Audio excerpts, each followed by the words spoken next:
আসসালামু আলাইকুম দর্শক, কেমন আছেন সবাই? আশা করি অনেক অনেক ভালো আছেন। আজকে আবারও আপনাদের সামনে নতুন একটি ভিডিও নিয়ে চলে আসলাম।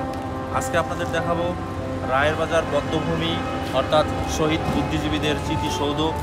তাহলে আসুন দেরি না করি, শুরু করা যাক। 1971 সালে বাংলাদেশের মুক্তিযুদ্ধের সমাপ্তি লগ্নে পাকিস্তান সেনাবাহিনী তাদের সহযোগীদের সহায়তায় দেশের যে সকল শ্রেষ্ঠ বুদ্ধিজীবী এবং অন্যান্যদের হত্যা করেছিল তাদের শ্রদ্ধার নিদর্শন স্বরূপ এটি নির্মাণ করা হয়। গেট দিয়ে প্রবেশের পরই সামনেই দেখতে পাবেন এই স্মৃতিসৌধটি। যে স্থানটিতে এই হত্যাকাণ্ড সংঘটিত হয়েছিল সেখানেই এই স্মৃতিসৌধটি নির্মিত হয়। নিহত বুদ্ধিজীবীদের মধ্যে ছিলেন শিক্ষাবিদ, চিকিৎসক, সাংবাদিক, লেখক, চলচ্চিত্র পরিচালক সহ ও অন্যান্য পেশাজীবী মানুষ। 1993 সালে বাংলাদেশ সরকার এই নৃশংস হত্যাকাণ্ড সংঘটিত হওয়ার স্থানে স্মৃতিসৌধ নির্মাণের সিদ্ধান্ত গ্রহণ করেন। বাংলাদেশ সরকারের গৃহায়ন ও গণপূর্ত মন্ত্রণালয় এবং ইনস্টিটিউট অব আর্কিটেক্টস যৌথভাবে স্মৃতিসৌধের নকশা প্রণয়নের জন্য জাতীয় পর্যায়ে প্রতিযোগিতা আহ্বান করেন।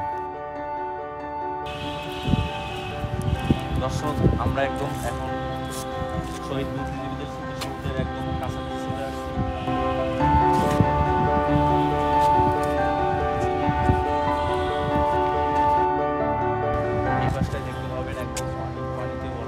দর্শক, স্মৃতিসৌধের এই পাশটায় রয়েছে মেইন রোড।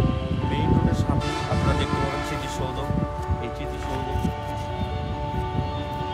আপনারা যদি কাছ থেকে দেখতে চান তাহলে দেখতে পাবেন এখানে অনেক সুন্দর একটা দৃশ্য। দর্শক, আমরা এখন যাব ঠিক স্মৃতিসৌধের পিছনে, আসুন আমাদের সাথে। দর্শক, আমরা ঠিক শহীদ বুদ্ধিজীবীদের স্মৃতিসৌধের ঠিক পিছনে চলে আসছি।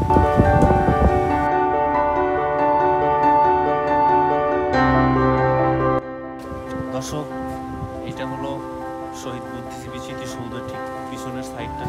শহীদ বুদ্ধিজীবী স্মৃতিসৌধের ঠিক পিছনের পাশেই রয়েছে কবরস্থান।